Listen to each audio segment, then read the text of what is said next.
The Amazon, the last call.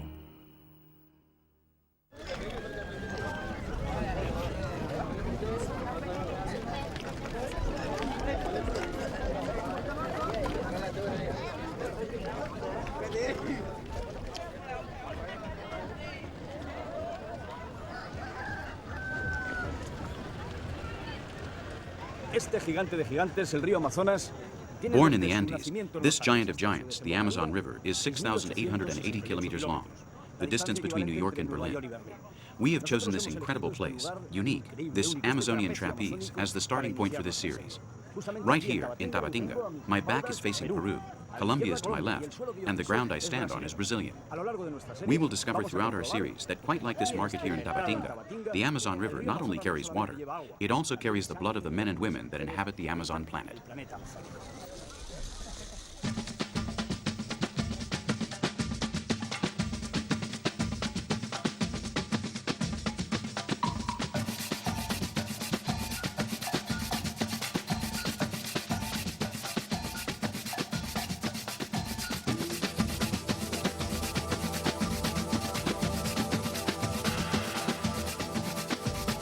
Earth is inhabited water, water in movement, a sidereal teardrop that fell from the universe.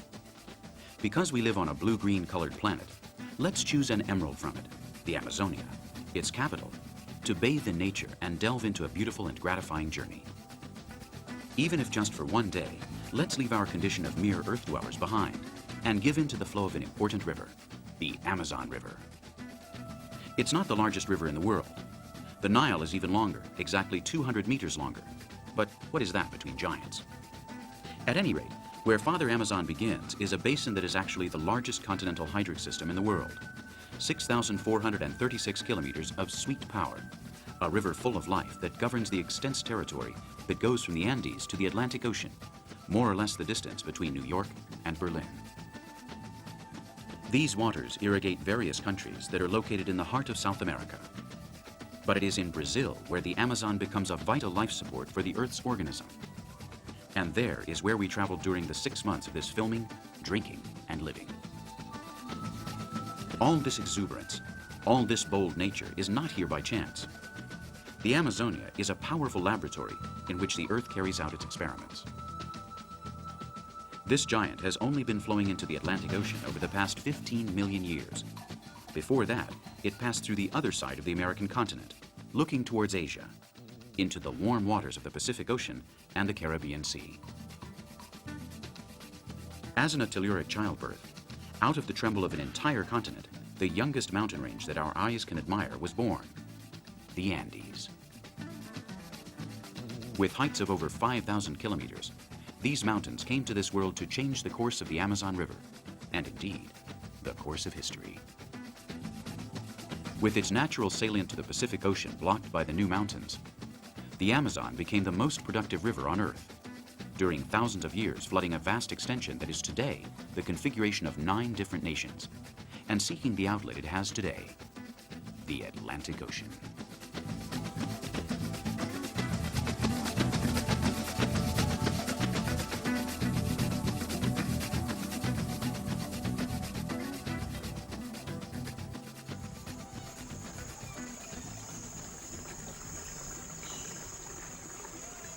That tremble changed its features, and today the river has 1,000 faces, 1,000 consorts that accompany it, and some of them bigger than the Mississippi.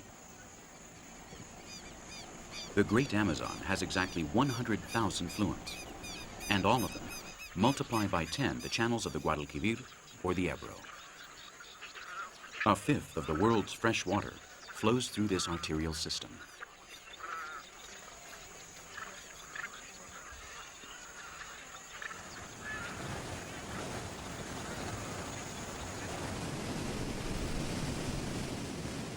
The Rio Negro, for example, is the 4th biggest river on the planet, and a faithful tributary to the Amazon. Brave and violent, still young here, in San Gabriel de Cachoeira, a youth that must be approached with respect. Here, the river reaches a depth of 100 meters, o Rio Mar, as the Brazilians would say. The liquid element, besides not being tasteless as we were told in school, is also not colorless. This river water is as black as tar. Its composition, a mixture of mineral acids and vegetable matter in suspension, tinges it, but it doesn't make it lose an iota of its purity.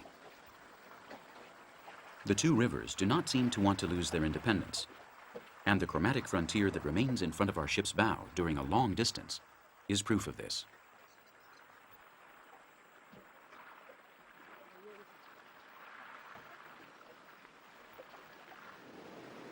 "10 kilometers away from Manaus, in a place known as the Meeting of the Waters, this peculiar tributary will blend with the brown waters of the Amazon, here called the Solimões.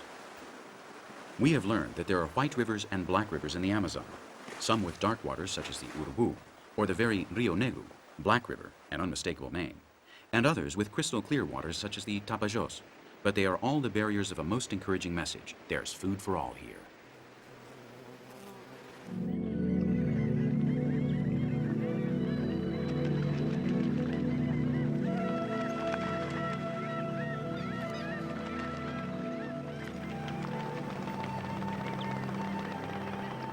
Halfway through the route of this green galaxy, in Mamirawa, the herons and jacarés forget their differences when seated at the same table. With different styles, but with the same purpose, the fellow diners fill their crops with river life, tolerant and content. There is so much food and so many opportunities that this heron affords itself the luxury of choosing the menu. The river spoils its children.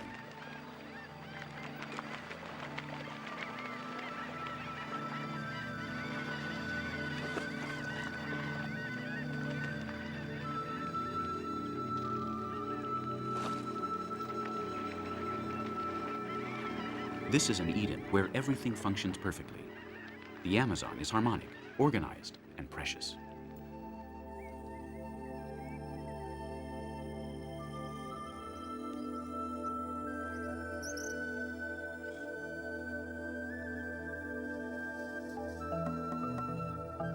Only the Amazon River, in a secret meander, can feed an entire family of 11 otters without running out of supplies. Animal life is as healthy and as vigorous as seen in these images, only under ideal environmental conditions. If the Amazon otters are here, it's because all is well in this fluvial system.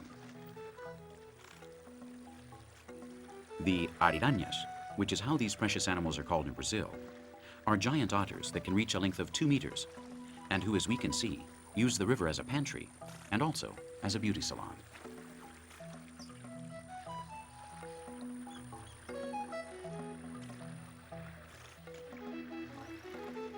Each specimen needs a daily 2 kilos of fish in order to sustain all this vigor.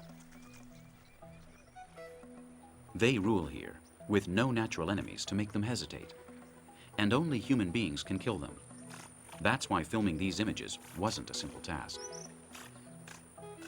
For them, there isn't much of a difference between a rifle and a camera.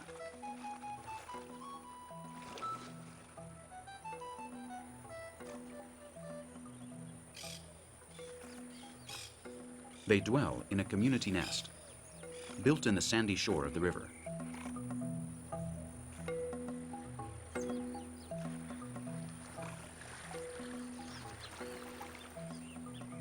Theirs is a community burrow, and where they go when they want to become invisible, manipulating from the peace of their home the pulse of the big heart they live in. The Amazon and they are one and the same.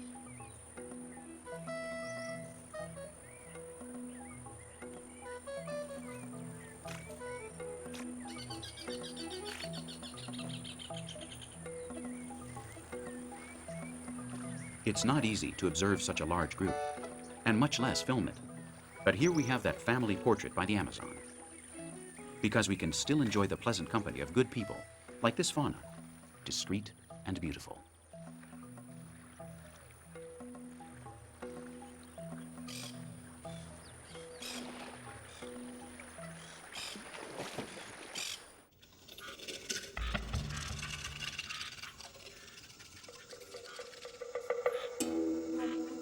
The fisher bat also lives off the river, as do all hereabouts, and feeds only on fresh fish.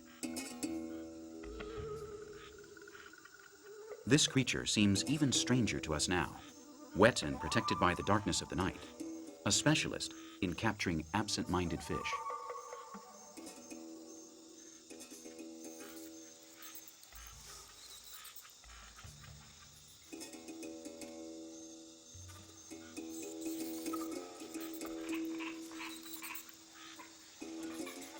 This female gave birth 20 days ago and finds the energy it needs in each fry, in each small fish that it eats, to produce the milk, sweet caramel, white gold.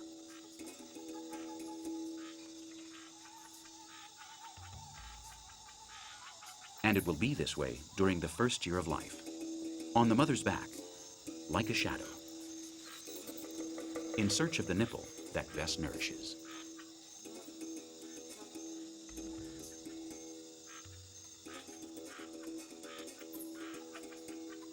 Of the 140 types of bats that exist in the Amazonia, this is precisely the one that owes its existence directly to the river. Its diet is composed exclusively of Amazonic fish. Next to it, another unique in the world is the only representative of such an unusual group of bats. It has a leberine-like nozzle, a morphological adaptation ideal for jungle night fishing, so that the fish, with their patent leather skin, cannot slip through their teeth, especially when living and eating is done upside down. At sundown, the river lights up. Venetian images slip through the tropical rifts, and our eyes and the oil lamps contribute in making the mirage possible. No, we're not in the land of Marco Polo, and this is not Venetian night. We're in Manaus, witnessing the arrival of the fishing boats and the fishermen's toil, the preparing of the day's catch. Tonight, the river has once more subsidized the existence of many human beings, letting the richest of bites be taken.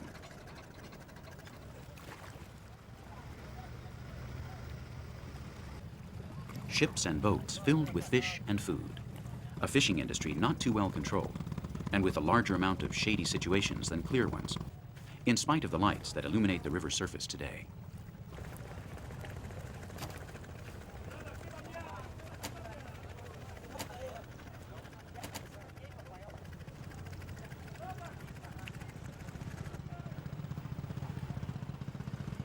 The word tomorrow does not exist for these people of the night and the market.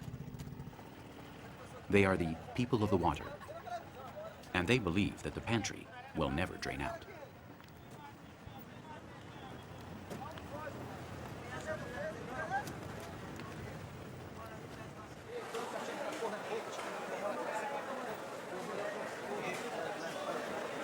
"200,000 tons of fish come out of the Amazon River basin each year. The annual disembarkation volume in Manaus is at an average of 30,000 tons. Here in this market, over 30 different types of Amazonic fish are sold. Of all this variety, the pirarucu is perhaps the favorite, and has filled many stomachs and has eliminated a lot of hunger in this part of the world. As big as a shark, this fish, that can reach a weight of over 200 kilos, is a colossus that is increasingly threatened by the fishing industry. Its majestic figure is one of over 3,000 species that is estimated to live in these tropical waters.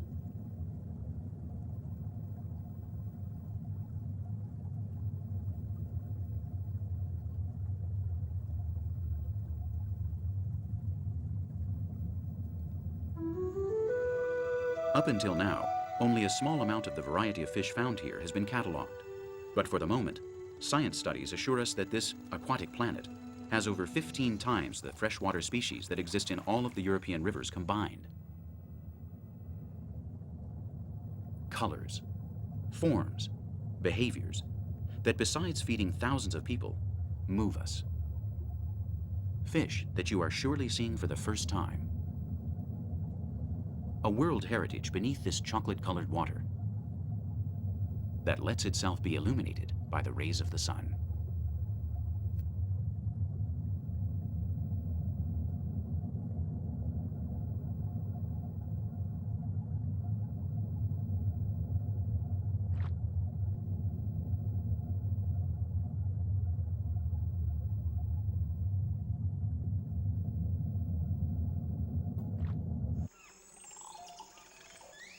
The shores of the Amazonian rivers are also food reserves for the smallest, a territory where interesting things occur, which our cameras have not stopped recording.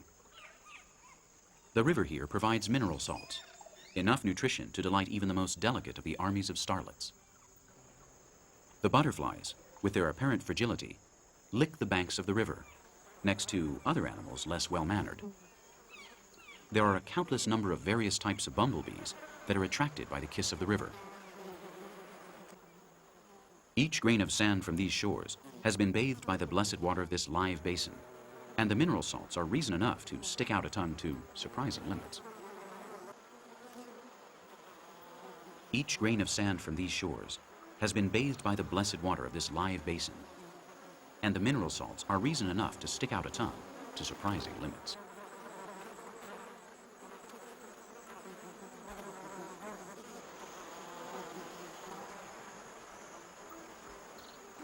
It is a daily struggle, and thousands of licking apparatus come together in this miraculous basin to feed and to delight us. Once again, we are bewitched by the river and its mysterious virtues.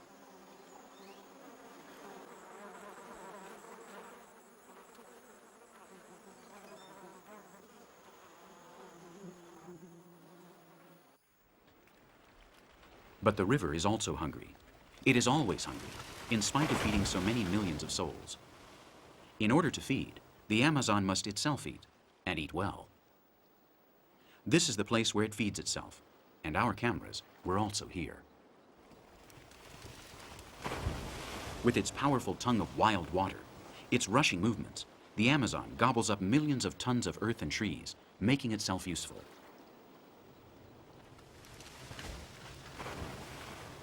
The beauty of these images resides precisely in that mankind does not intervene at all in this essential process. We are simply recording the image of a river in its privacy.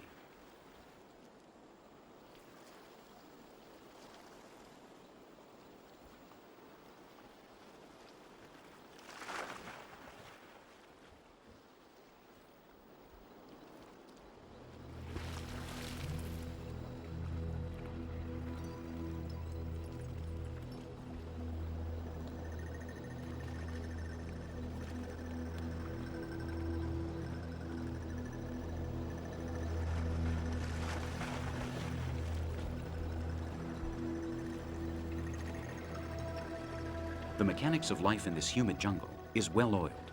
It functions perfectly. The jungle is very well made, renovating the design of its basin each year to give everyone an equal opportunity.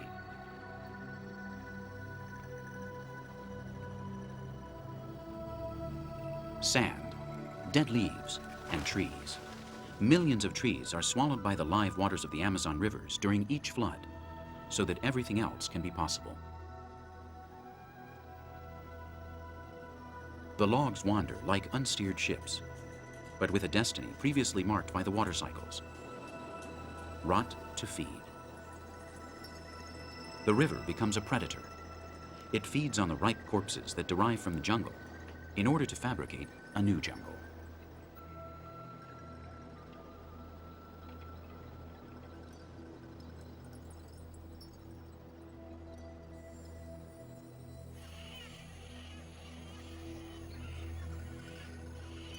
These turbulent waters also drag young soil, Andean soil, that provides the earthy color and the mineral wealth that the grove soil lacks.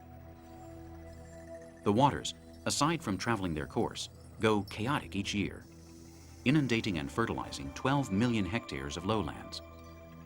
And the true miracle occurs with this passing, unlike any other place on Earth.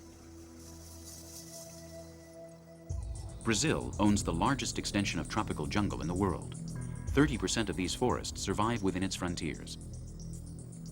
The Brazilian Amazonia extends over a distance equivalent to 1/2 of Europe. Countries such as France, Germany, Italy, and Spain all fit inside its contours.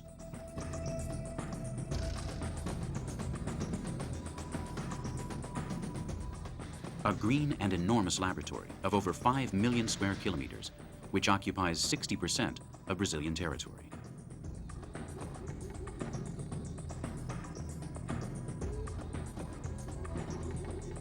An inferno in which it is not difficult to get lost. This is what happened to a plane that was covering the distance between the cities of Santarém and Boa Vista in 1989. The expert pilot Francisco Vasconcelos de Oliveira saved his life and that of his passengers in the impact. Afterwards, they were forced to wander, eating raw animals during 3 months in the Green Inferno, until they were accidentally found on the verge of a sure death. I lost nearly 20 kilos while I was there.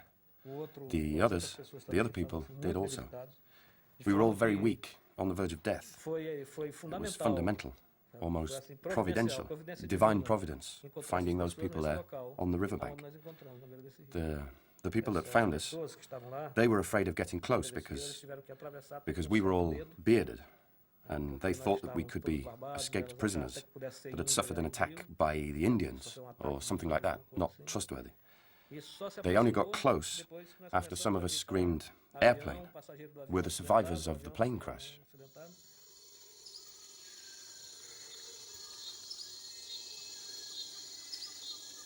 The jungle in which Francisco was lost is a green trap in which the Brazilian government admits the loss of a large number of planes over the last few years. A woodland inferno of gigantic proportions that it would be best not to underestimate, but pretty, very pretty.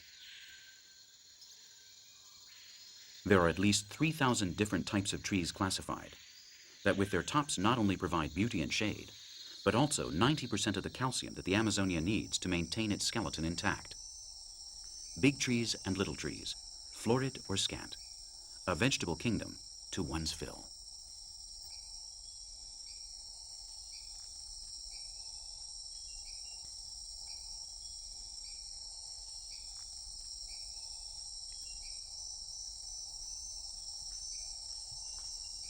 Exactly 500 billion square meters of old wood that we had no idea as to how old it was until in 1999, Jeff Chambers, an American botanist living in Brazil, using carbon-14, discovered that a macaco chestnut was 1,400 years old, thus demonstrating that many of the trees we still see standing already existed before Columbus and the Portuguese arrived to these tropical jungles.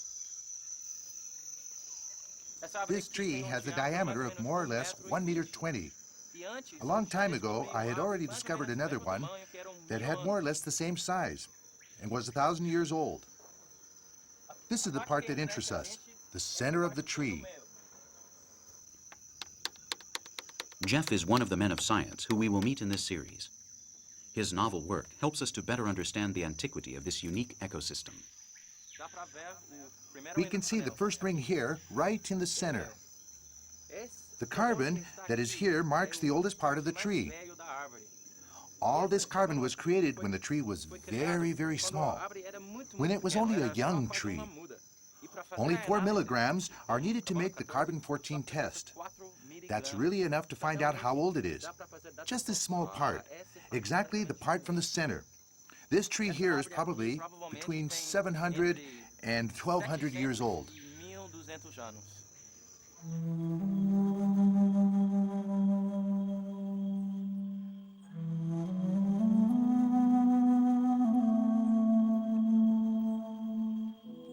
For this being, modern science still has no name, another eccentricity of the Amazon jungle, accommodating thousands of anonymous children without discovering or describing itself for science. 2 million animal and plant species, determined in making of this corner of the world the liveliest and most extraordinary art gallery. Only 30% of the live beings in the Amazon are classified and cataloged. But the beauty of it all is knowing that there are still more that are hidden from our sight, from the cages and magnifying glasses of Western science. Every small leaf has its heart in these jungles. They all mark the same pace, and its waters have eyes, prehistoric eyes that look so as not to be seen. What countless beauties the white man is missing out on by turning his back on the Amazonia.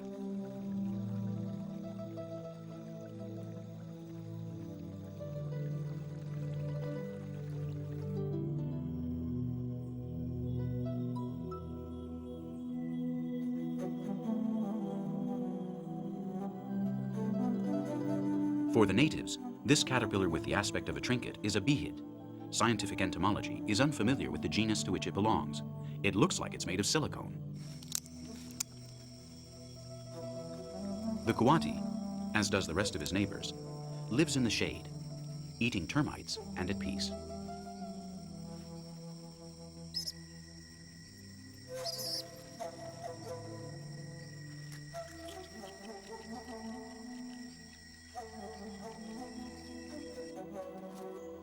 As insignificant as they may seem to us, even when we find some of these living creatures repulsive and think that they can be done without, we should not forget that they all serve a function, and all they need now is our awareness to continue existing.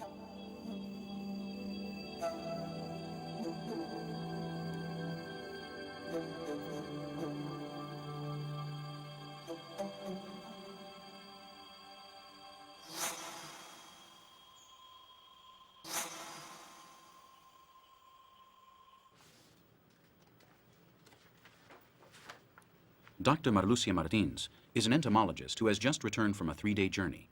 Just 3 days in which she has discovered for science the existence of 34 new kinds of insect species. Important keys to the Amazonian puzzle. All creatures have their history. This one in particular has a special one for me. I was one of the people that discovered its existence for science. So it's kind of like a son, or perhaps like a daughter. This particular group of flies is well known to science, the Drosophilias. Life expresses itself in different forms, and insects are part of this life form. More concretely, we can be losing control of the functioning of the system, as in everything else.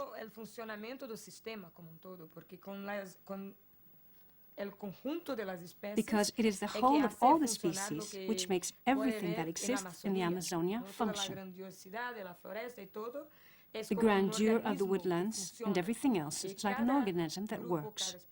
And each group, each species is a part of that whole.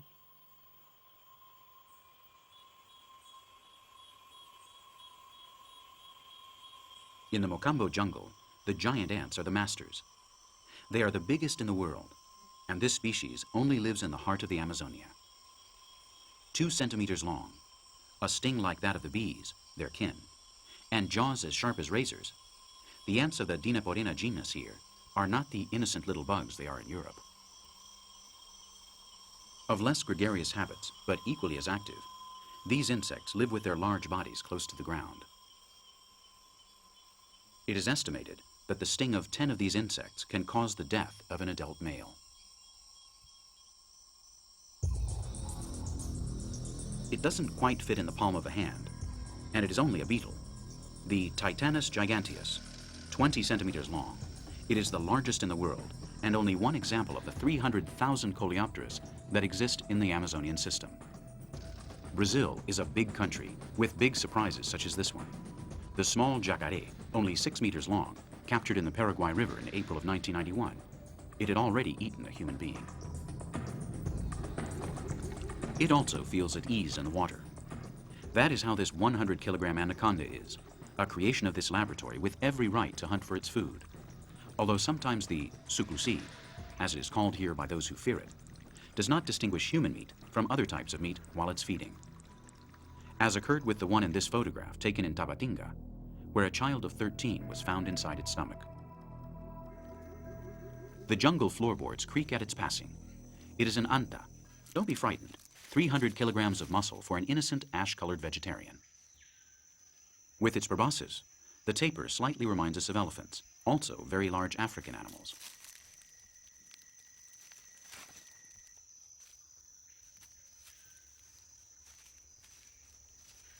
Without any enemies, except for human beings that enjoy its lean meat, the tapirs peacefully camp in the forests, yielding their throne to the 3rd largest feline in the cat universe, the jaguar, the painted onça, as it is called here, maximum exponent of a powerful and vigorous zoology, although threatened.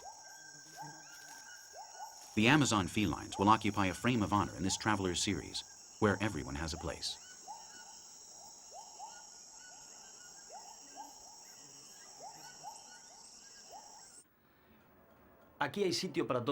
There is a place here for everyone, The big and the little, powerful physiques and delicate ones. The Saguis leoncinus is one of the 86 specimens of primates that inhabit the Amazonia, demonstrating this way that nature here is not only powerful, there's also a place for the smaller animals.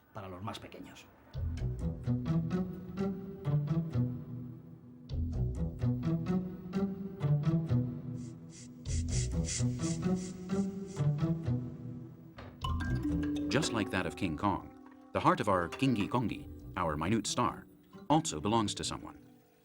Rosana is an expert and defender of our closest relatives in the animal kingdom. She's their friend, a great expert in primates. She reluctantly keeps this Amazonic gem in her house, a gem that lost its shine the day it was kidnapped by a mafia of traders of free fauna. Kingi Kongi cannot go back to living in nature. It wouldn't survive. And now its existence depends on Rosana and her refrigerator. If it weren't for its long tail, this monkey would be smaller than a computer mouse. It's safe now, inside the home of the zoologist. But many are the Saguis leoncinus that are captured every year to become a pet, and that has put them on the edge of extinction. Many people prefer seeing them perform their antics on a plastic tree instead of their natural jungle home, living room nature. A grotesque and ridiculous Amazonia.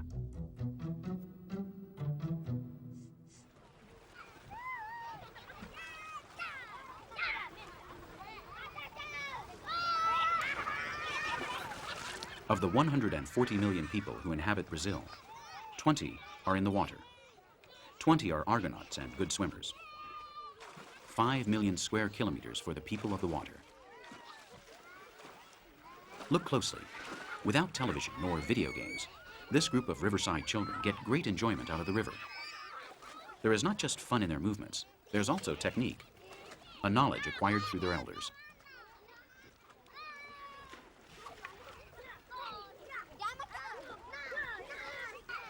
Nothing is virtual here. Happiness is something that can be touched. A canoe full of water can weigh approximately 1,000 kilos. Emptying it is more a matter of skill than strength, and skill is an essential heritage that belongs to the children of the river.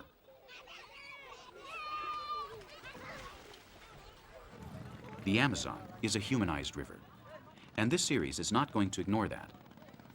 We are interested in its natural resources, its problems, and above all, its people. The Amazon planet is full of kind and sociable natures.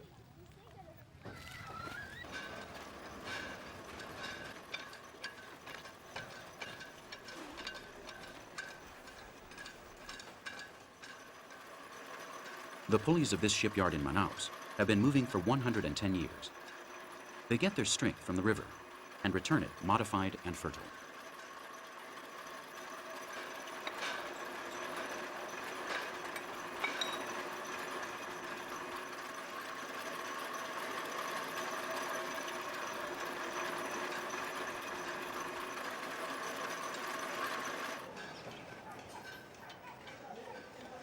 Propellers for boats are made here. As in the painting La Fragua, energy is not destroyed by blows of mallets and sledgehammers, but rather it is transformed. Big ships and little boats caulk their hulls injured in 1,000 fluvial battles, or renew their propellers in this factory of miles and melancholy. The small boat is ready and leaves the dry dock, pushed by a stronger motor and a new propeller. The navigators are serious. If something breaks during the maneuvering, their lives will be distorted. They not only travel in this boat, they also live here, and they return, serene, to the river that carries them.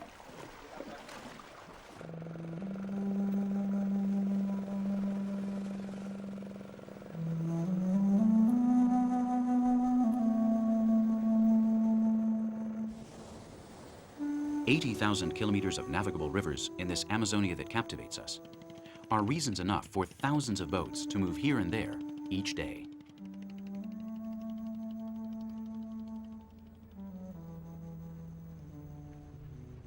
Of the 113 trillion square meters of disposable water for terrestrial use, 16 trillion are reserved by nature for the men and women of Amazonian Brazil. A gift that cannot be wasted. 15% of the world's fresh water.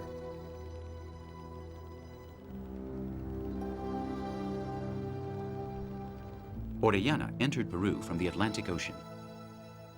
Let's imagine his feet in vessels similar to the ones that we have filmed in today's 21st century Brazil. What do you think?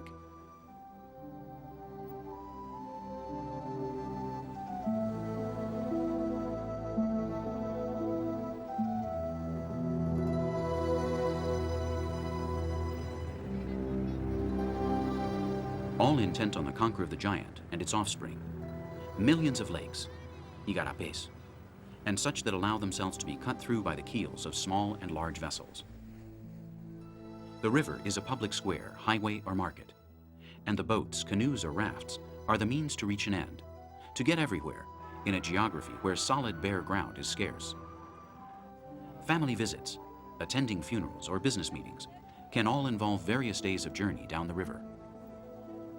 Many souls depend on the river for their living, and much is the country folk that grows around it. The Amazon planet also has its astronauts. If not, take a look at the clothing these stevedores are wearing.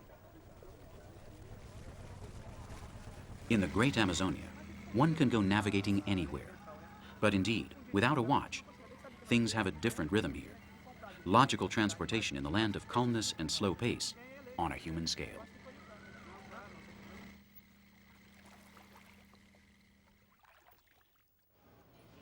The river sometimes defends itself. It wants to be alone. The more pessimistic say that there is no paradise without an inferno. And here, malaria is the devil himself. This is a hospital where people come to and paying the price of living in the human jungle. Their crime is none other than living off the river from the river. 100,000 people will come down with malaria this year in the mid-basin area of the Amazon River. After a brief analysis, these citizens will know if their lives have been marked by an ailment which is not always fatal, but that will make decent quality living very difficult.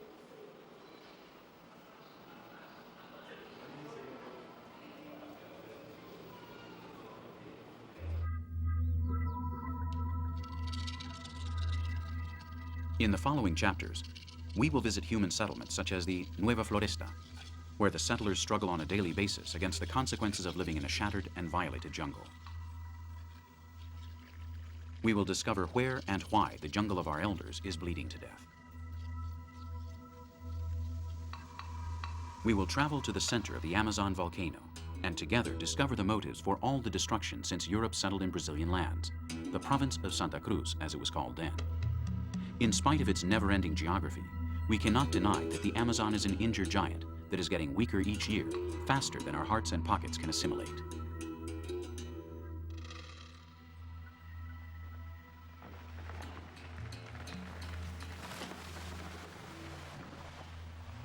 The lumber industries plunder almost always illegally a natural resource from which there is no return. And a few others empty the state treasury, wasting a resource that belongs only to the Brazilians.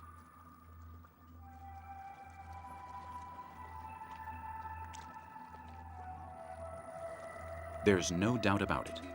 Any ailment that besets this jungle will present its symptoms in the rest of the world.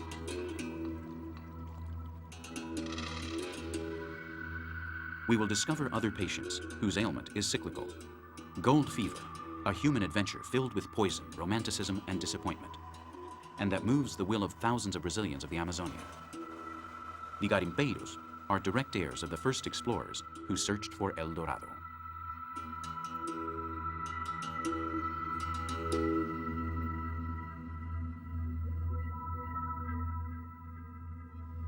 The year 2000 was the year of the 5th centennial, time measured by an ambiguous calendar which only counts for the victorious. The 23rd of April, 1500, Pedro Álvares Cabral landed on the south of Bahia by chance when he was traveling towards Calcutta. He opened the eyes of the Western world to this great country, forgetting that it already had inhabitants. In Brasilia, beneath one of the clocks that commemorate the 5th centennial of the arrival of the Portuguese to Brazil, some of the most important indigenous leaders have met in council. Their thoughts and their words are worth being heard. In 1500, we were approximately 5 million Indians, and today we are more or less 300,000. This clock marks the commemoration of centuries of contact with the white man. As a matter of fact, we have nothing to celebrate. After all, the progress of these cities The nation of Brazil was all built on our sacrifice, on the blood of the Indians that lived here when the white man arrived. Therefore, Brazil could be a better country when it accepts that minority and accepts those cultural differences as something enriching, as something that can contribute to many fates, not only that of Brazil, but that of all mankind during the next centuries, during the next millenniums.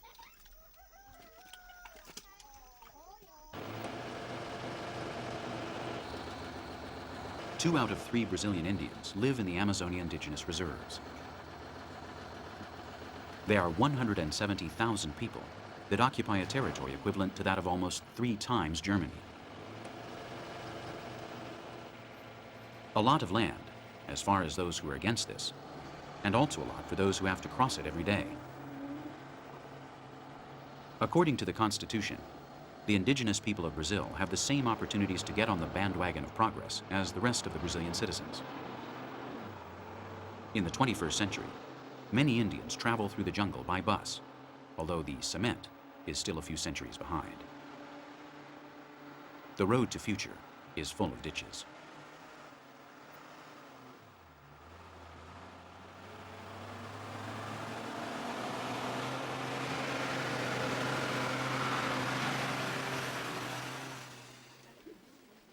There are many ways of eliminating a race, and the white man has tried them all.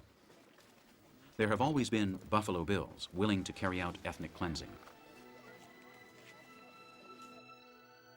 One of the chapters of this series will reveal one of the cruelest technical genocides, based simply on making life so impossible for an indigenous group that it decides to commit suicide.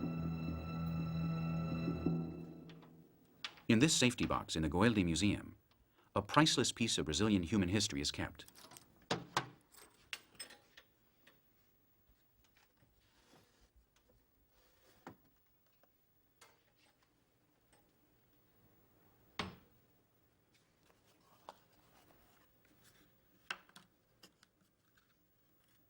A quartz arrowhead that an Amazon hunter carved 9,000 years ago. Neither Columbus nor Cabral had been born yet.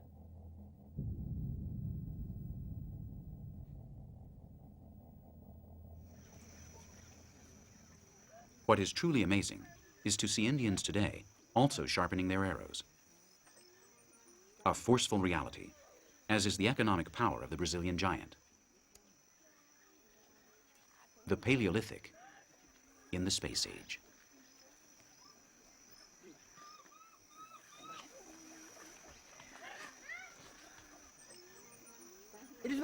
They're not poor folk. What you see here is all they need to survive. They're not wretched. All those that are unfamiliar with these indigenous people arrive here and say, "My God, they're so poor. My God, they're so wretched," because they don't have cars, because they don't have television. That has nothing to do with their lives. They are happy that way, and that is the happiness that must be preserved until the moment there is contact, and that contact must be made by FUNAI, because the government is responsible. The government is responsible for the lives and deaths of those people and the pure state they live in.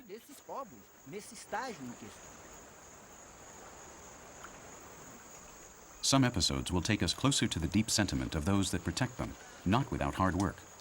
Like this person you've just met, Sidney Pozuelo, Director of the Department of Isolated Indians, or the FUNAI.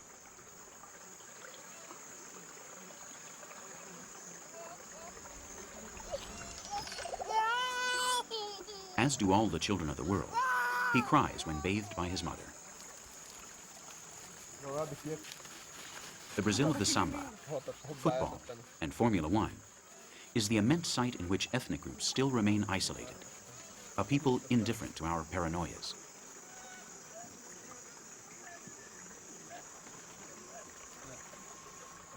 We will discover their habits and their customs. We will watch how they communicate with Mother Earth like no one else does, and live their lives peacefully with the dignity of those who are in their place.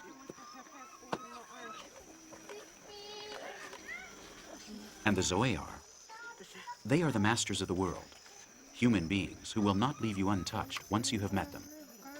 The great hope in an Amazon planet that still maintains a strong amount of purity. The call of the Zoe will be the last call.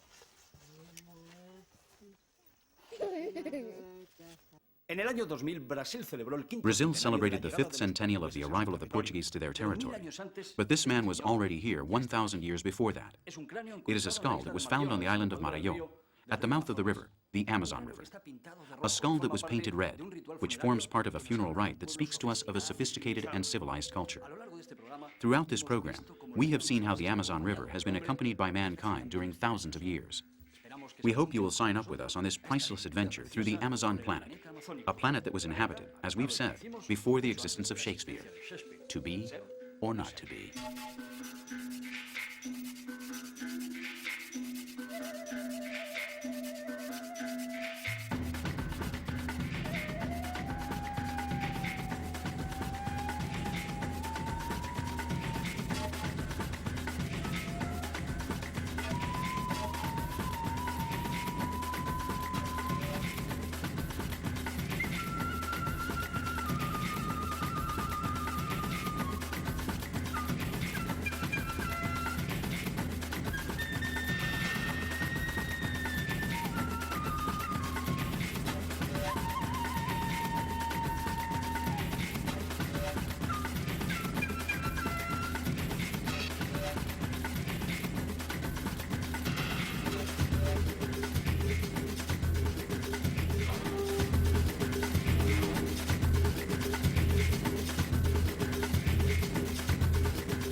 If you feel attracted by the call of the Amazonia, we'll be here waiting for you.